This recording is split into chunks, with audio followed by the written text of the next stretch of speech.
बोल बृहस्पति भगवान की जय, विष्णु भगवान की जय। अथ बृहस्पतिवार व्रत कथा। एक समय की बात है कि भारतवर्ष में एक राजा राज्य करता था। वह बड़ा ही प्रतापी और दानी था। वह नित्य प्रतिदिन मंदिर को दर्शन करने जाता था और ब्राह्मण और गुरु की सेवा किया करता था। उसके दरवाजे से कोई भी निराश होकर नहीं लौटता था तथा वह प्रत्येक गुरुवार को व्रत रखता एवं पूजा करता था। हर एक दिन गरीबों की सहायता किया करता था, परंतु यह सब बातें उसकी रानी को अच्छी नहीं लगती थी। वह न व्रत करती थी, न किसी को एक पैसा तक दान में देती थी तथा ऐसा करने से राजा को भी मना किया करती थी। एक समय की बात है कि राजा तो शिकार खेलने वन को गए हुए थे। घर में रानी और दासी थी। उस समय गुरु बृहस्पति देव एक साधु का रूप धारण कर राजा के दरवाजे पर भिक्षा मांगने गए। रानी से भिक्षा मांगी तो उसने कहा, हे साधु महाराज, मैं इस दान और पुण्य से तंग आ गई हूँ। मेरे से तो घर का ही कार्य समाप्त नहीं होता। इस कार्य के लिए तो मेरे पतिदेव ही बहुत हैं। अब आप इस प्रकार की कृपा करें कि वह सब धन संपत्ति नष्ट हो जावे और मैं आराम से रह सकूं। साधु बोले, हे देवी, तुम तो बड़ी विचित्र हो। संतान और धन से कोई दुखी नहीं होता, इसको सभी चाहते हैं। पापी भी पुत्र और धन की इच्छा करता है। अगर आपके पास धन अधिक है तो भूखे मनुष्यों को भोजन कराओ, प्याऊ लगवाओ, ब्राह्मणों को दान दो, कुआं तालाब बावड़ी आदि बाग बगीचे आदि का निर्माण कराओ तथा निर्धन मनुष्यों की कुंवारी कन्याओं का विवाह करवाओ और अनेकों यज्ञ आदि कर्म करो। इस प्रकार के कर्मों से आपके कुल का और आपका नाम परलोक में सार्थक होगा एवं स्वर्ग की प्राप्ति होगी। मगर वह रानी इन बातों से खुश न हुई। वह बोली, हे साधु महाराज, मुझे ऐसे धन की भी आवश्यकता नहीं जिन्हें अन्य मनुष्यों को दान दूं तथा जिसको संभाल कर रखने में ही मेरा सारा समय बर्बाद हो जाए। साधु ने कहा, हे देवी, तुम्हारी ऐसी इच्छा है तो ऐसा ही होगा। मैं तुम्हें बताता हूँ, वैसा ही करना। बृहस्पतिवार के दिन घर में गोबर से लीपना, इसके अपने केशों को धोना, केशों को धोते समय स्नान करना, राजा से कहना वह हजामत करवाए, भोजन में मांस मदिरा खाना, कपड़ा धोबी के यहाँ धुलने डालना। इस प्रकार 7 बृहस्पतिवार करने से तुम्हारा सब धन संपत्ति नष्ट हो जाएगा। यह कहकर वह साधु महाराज वहां से अंतर ध्यान हो गए। रानी ने साधु के कहे अनुसार वैसा ही किया। 3 बृहस्पतिवार ही बीते थे कि उसका समस्त धन संपत्ति नष्ट हो गया और भोजन के लिए दोनों समय परिवार तरसने लगा तथा सांसारिक भोगों से दुखी रहने लगा। तब राजा ने रानी से कहा कि हे रानी, तुम यहाँ रहो, मैं दूसरे देश को जाऊं, क्योंकि यहाँ पर मुझे सभी मनुष्य जानते हैं, इसलिए कोई कार्य भी नहीं कर सकता। देश चोरी परदेश भीख बराबर है। ऐसा कहकर राजा परदेश चला गया। वहां जंगल में जाता और लकड़ी काट कर लाता और शहर में बेचता। इस तरह जीवन व्यतीत करने लगा। उधर राजा के घर रानी और दासी दुखी रहने लगी। किसी दिन भोजन मिलता और किसी दिन जल पीकर ही रह जाती। एक समय रानी और दासी को 7 दिन बिना भोजन के व्यतीत हो गए तो रानी ने अपनी दासी से कहा, हे दासी, यहाँ पास ही के नगर में मेरी बहन रहती है। वह बड़ी धनवान है। तू उसके पास जा और वहां से 5 सेर बेझर मांग कर ले आ, जिससे कुछ समय के लिए हमारा गुजारा हो जाएगा। इस प्रकार रानी की आज्ञा मानकर दासी रानी की बहन के पास गई तो रानी की बहन उस समय पूजन कर रही थी, क्योंकि उस रोज बृहस्पतिवार का दिन था। जब दासी ने रानी की बहन को देखा और उससे बोली, हे रानी, मुझे तुम्हारी बहन ने भेजा है, मेरे लिए 5 सेर बेझर दे दो। इस प्रकार दासी ने अनेक बार कहा, परंतु रानी ने कुछ उत्तर नहीं दिया, क्योंकि वह उस समय बृहस्पतिवार की व्रत कथा सुन रही थी।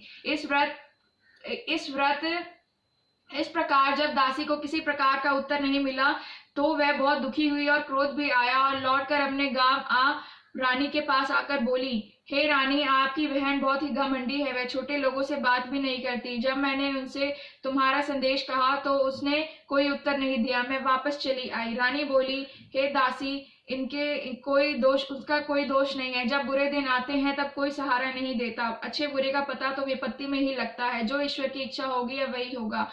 यह सब हमारे भाग्य का दोष है। उधर उस रानी ने देखा कि मेरी बहन की दासी आई थी, परंतु मैं उससे कुछ बोली नहीं। इससे वह बहुत दुखी हुई होगी। यह सोच कथा को सुना और विष्णु भगवान का पूजन समाप्त कर वह रानी अपनी बहन के घर चल दी और जाकर अपनी बहन से कहने लगी, हे बहन, जिस समय तुम्हारी दासी मेरे पास आई थी तब मैं बृहस्पतिवार का व्रत कर रही थी, परंतु जब तक कथा होती है तब तक न उठते हैं और न बोलते हैं, इसलिए मैं न बोली। कहो दासी क्यों गई थी?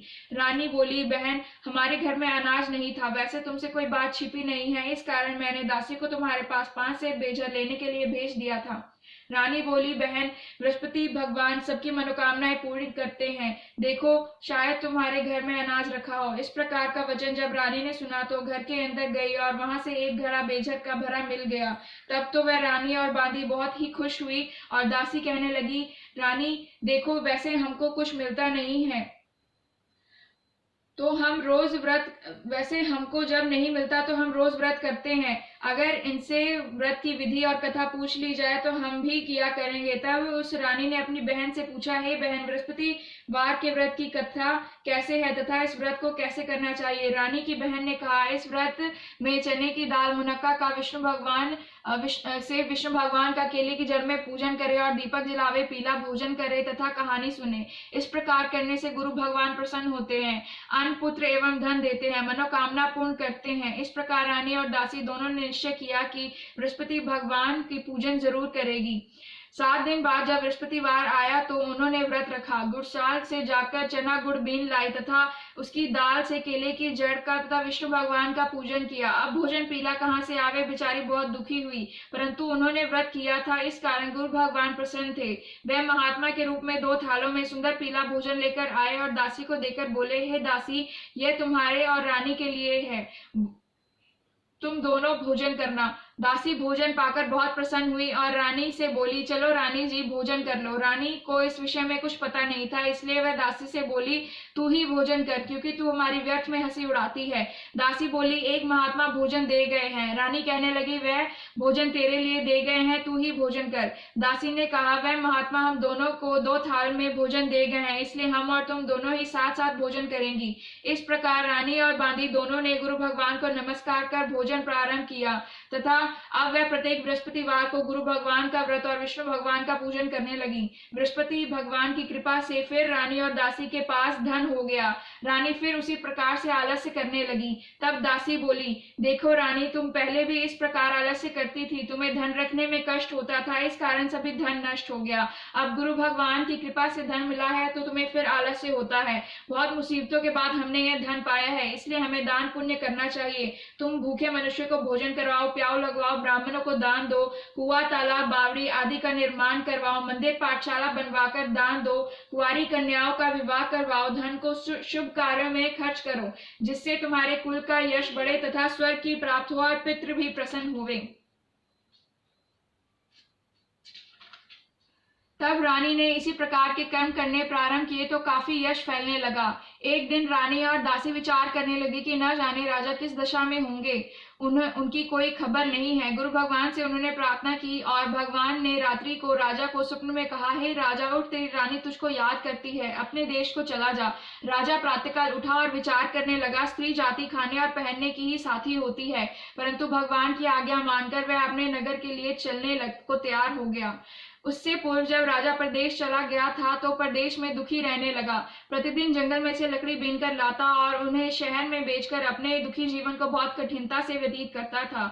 एक दिन राजा दुखी हो अपने पुरानी बातों को याद करने के लिए रोने लगा। तब उस जंगल में बृहस्पति देव एक साधु के रूप धारण कर आए और राजा के पास आकर बोले, हे लक्कड़हारे, तुम इस सुनसान जंगल में किस चिंता में बैठे हो, मुझे बतलाओ। यह सुन राजा के नेत्रों में आंसू भर आए और साधु को वंदना कर बोला, हे प्रभु, आप सब कुछ जानने वाले हो। इतना कहकर साधु को अपनी संपूर्ण कहानी सुना दी।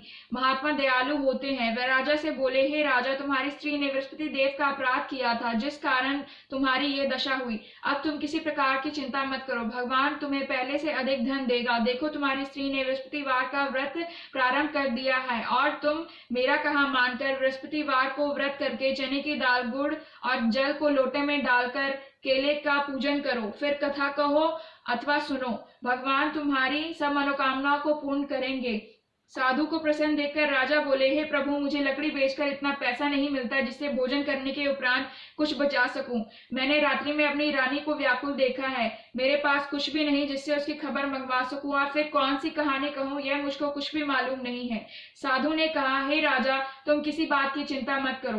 बृहस्पतिवार के दिन तुम रोजाना की तरह लकड़ियां लेकर शहर में जाओ, तुमको रोज से दुगना धन प्राप्त होगा, जिससे तुम भली भांति भोजन कर लोगे तथा बृहस्पति देव की पूजा का सामान भी आ जाएगा।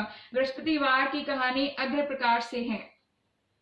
प्राचीन काल में एक ब्राह्मण था। वह बहुत ही निर्धन था, उसकी कोई भी संतान नहीं थी। उसकी स्त्री बहुत मलिनता के साथ रहती थी। वह न स्नान करती, न किसी देवता का पूजन करती। प्रातःकाल उठते ही सर्वप्रथम भोजन करती, बाद में कोई अन्य कार्य करती थी। इससे ब्राह्मण देवता बहुत दुखी थे। बेचारे बहुत कुछ कहते थे, परंतु उसका कोई परिणाम न निकला। भगवान की कृपा से ब्राह्मण की स्त्री को कन्या रूपी रत्न पैदा हुई और वह कन्या अपने पिता के घर में बड़ी होने लगी। वह बालिका प्रातः स्नान करके विष्णु भगवान का जाप करने लगी, बृहस्पतिवार का व्रत करने लगी। अपनी पूजा पाठ को समाप्त करके स्कूल जाती तो रास्ते में मुट्ठी में जौ भरकर ले जाती और पाठशाला जाने के मार्ग में डालती जाती। वही जौ स्वर्ण के हो जाते तो लौटते वक्त समय उनको बीनकर घर ले आती थी। एक दिन वह बालिका सूप में उन सोने के जौ को फटककर साफ कर रही थी कि उसकी माँ ने देख लिया और कहा, हे बेटी, सोने के जौ को फटकने के लिए सोने का सूप होना चाहिए। दूसरे दिन गुरुवार था। इस कन्या ने व्रत रखा और बृहस्पति देव से प्रार्थना करके कहा, हे प्रभु, मैंने आपकी पूजा सच्चे मन से की हो तो मेरे लिए सोने का सूप दे दो। बृहस्पति देव ने उसकी प्रार्थना स्वीकार कर ली। रोजाना की तरह वह कन्या जौ फैलाती हुई जाने लगी। जब लौटकर जौ बीन रही थी तो बृहस्पति देव की कृपा से सोने का सूप मिला। उसे वह घर ले आई और उससे जौ साफ करने लगी, परंतु उसकी माँ का वही ढंग रहा। एक दिन की बात है कि वह कन्या सोने के सूप में जौ साफ कर रही थी। उस समय उस शहर का राजपुत्र वहां होकर निकला। इस कन्या के रूप और कार्य को देखकर मोहित हो गया तथा अपने घर आकर भोजन तथा जल त्याग कर उदास होकर लेट गया।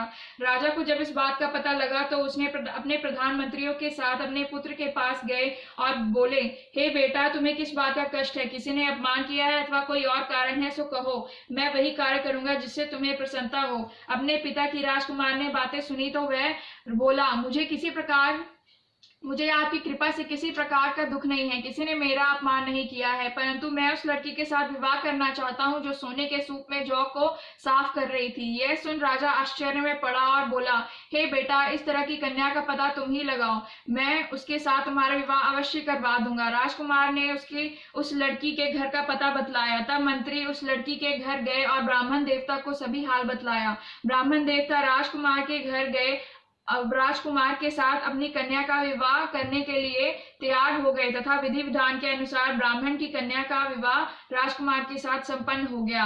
कन्या के घर से जाते ही पहले की भांति उस ब्राह्मण देवता के घर में गरीबी का निवास हो गया। अब भोजन के लिए भी अन्न बड़ी मुश्किल से मिलता था। एक दिन दुखी होकर ब्राह्मण देवता अपनी पुत्री के पास गए। बेटी ने पिता की दुखी अवस्था को देखा और अपनी माँ का हाल पूछा। तब ब्राह्मण देवता ने सभी हाल कहा। कन्या ने बहुत सा धन देकर अपने पिता को विदा किया। इस प्रकार ब्राह्मण का कुछ समय सुख पूर्वक व्यतीत हुआ। कुछ दिन बाद फिर वही हाल हो गया।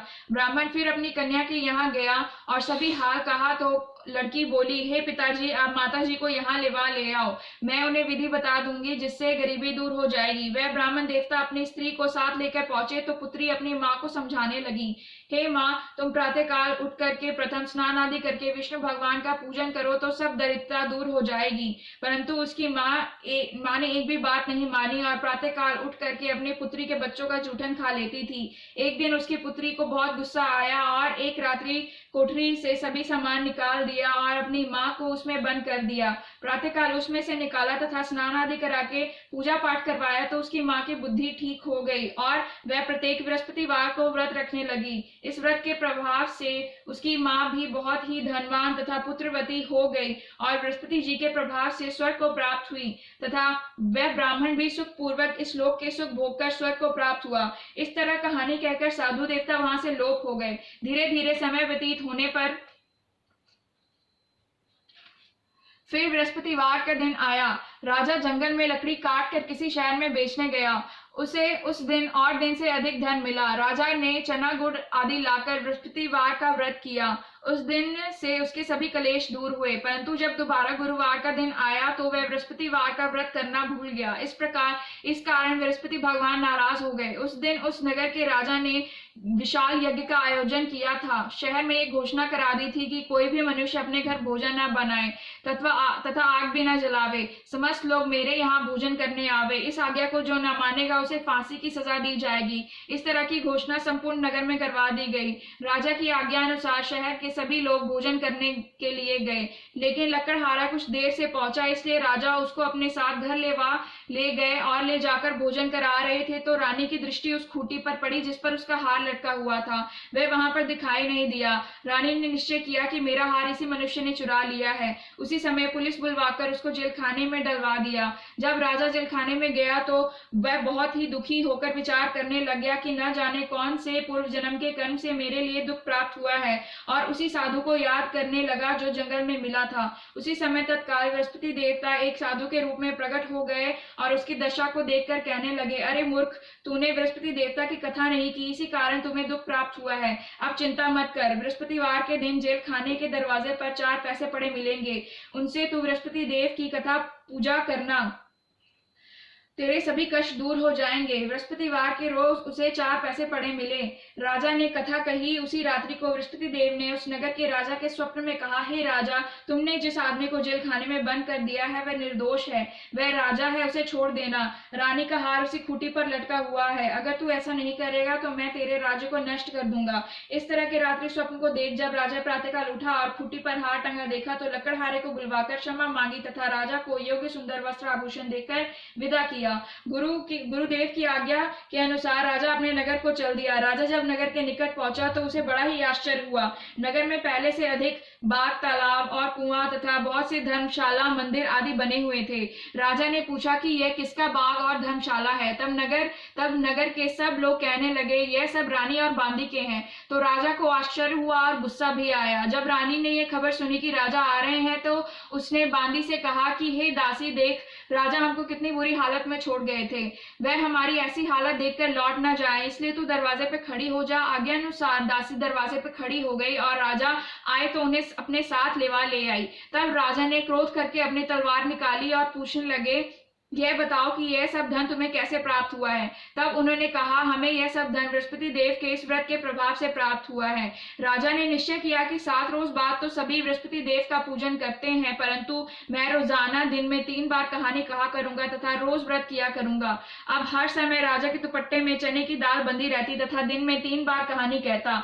एक रोज राजा ने निश्चय किया कि वह अपनी बहन के घर जाएगा।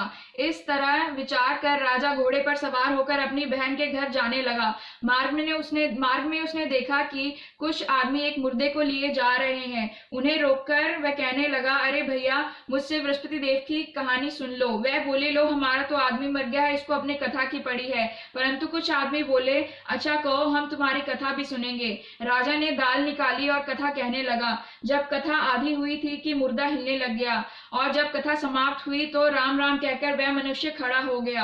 आगे मार्ग में उसे एक किसान खेत में हल चलाता मिला।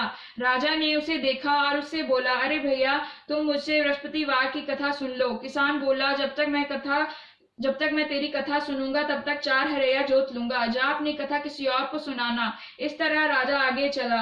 राजा के हटते ही बैल पछाड़ खाकर गिर गए तथा उसके पेट में बहुत जोर से दर्द होने लगा। उस समय उसकी माँ रोटी लेकर आई। उसने जब ये सब देखा तो अपने पुत्र से सब हाल पूछा और बेटे ने सभी हाल कह दिया। तो बुढ़िया दौड़ी दौड़ी उस घुड़सवार के पास गई और उससे बोली, मैं तेरी कथा सुनूंगी, तू अपनी कथा मेरे खेत पर ही चलकर कहना। राजा ने बुढ़िया के खेत पर जाकर कथा कही, जिसके सुनते ही वह बैल खड़े हो गए तथा किसान के पेट का दर्द बंद हो गया। राजा अपनी बहन के घर पहुंच गया। बहन ने भाई की खूब मेहमानी की। दूसरे रोज प्रातःकाल राजा जागा तो वह देखने लगा कि सब लोग भोजन कर रहे हैं। राजा ने अपनी बहन से कहा कि ऐसा कोई मनुष्य है जिसने भोजन न किया हो तो वह मुझसे बृहस्पतिवार की कथा सुन ले। बहन बोली, भैया, यह देश ऐसा ही है, पहले यहाँ लोग भोजन करते हैं, बाद में अन्य कार्य करते हैं। अगर कोई पड़ोस में हो तो देख आओ। यह कहकर देखने चली, परंतु उसे कोई भी ऐसा व्यक्ति नहीं मिला जिसने भोजन न किया हो। अतः वह एक कुम्हार के घर गई जिसका लड़का बीमार था। उसे मालूम हुआ कि उनके यहाँ 3 रोज से किसी ने भोजन नहीं किया। रानी ने अपने भाई की कथा सुनने के लिए कुम्हार से कहा। वह तैयार हो गया। राजा ने जाकर बृहस्पतिवार की कथा कही, जिसको सुनकर उसका लड़का ठीक हो गया। अब तो राजा की प्रशंसा होने लगी। एक दिन राजा ने अपनी बहन से कहा कि हे बहन, हम अपने घर को जाएंगे, तुम भी तैयार हो जाओ। राजा की बहन ने कहा। राजा की बहन ने अपनी सास से पूछा तो सास बोली, हाँ चली जा, परंतु अपने लड़कों को मत लेके जाना, क्योंकि तेरे भाई की कोई संतान नहीं होती है। बहन ने अपने भैया से कहा, हे भैया मैं तो चलूंगी मगर कोई बालक नहीं जाएगा। राजा बोला, जब कोई बालक नहीं चलेगा तब तुम ही क्या करोगी। बहुत दुखी मन से राजा अपने घर को लौट आया। राजा ने अपनी रानी से कहा, हम निर्वंशी राजा हैं, हमारा मुख देखने का धर्म नहीं है तथा कुछ भोजन आदि नहीं किया। रानी बोली, हे राजन, बृहस्पति देव ने हमें सब कुछ दिया है तो संतान भी अवश्य देंगे। उसी रात को बृहस्पति देव ने राजा के स्वप्न में कहा, हे राजा उठ, सभी सोच को त्याग दे, तेरी रानी गर्भ से है। राजा को यह बात सुनकर बहुत खुशी हुई। 9वें महीने में उसके गर्भ से एक सुंदर पुत्र की प्राप्ति हुई। तब राजा बोला, हे रानी, स्त्री बिना भोजन किए रह सकती है, बिना कहे नहीं रह सकती। जब मेरी बहन आवे तो तुम उससे कुछ न कहना। रानी ने सुनकर हाँ कर दी। जब राजा की बहन को यह शुभ समाचार मिला तो वह बहुत खुशी हुई तथा बधाई लेकर अपने भाई के यहाँ आई।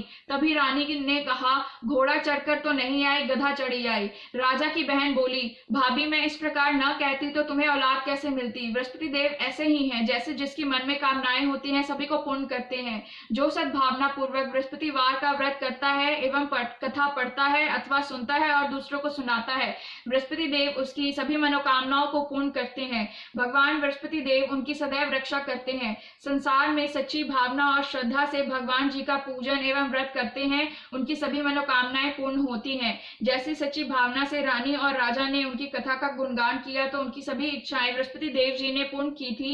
इसीलिए सबको कथा सुनने के बाद प्रसाद लेकर जाना चाहिए। हृदय से उनका मनन करते हुए जयकारा बोलना चाहिए। बोलो बृहस्पति भगवान की जय, विष्णु भगवान की जय।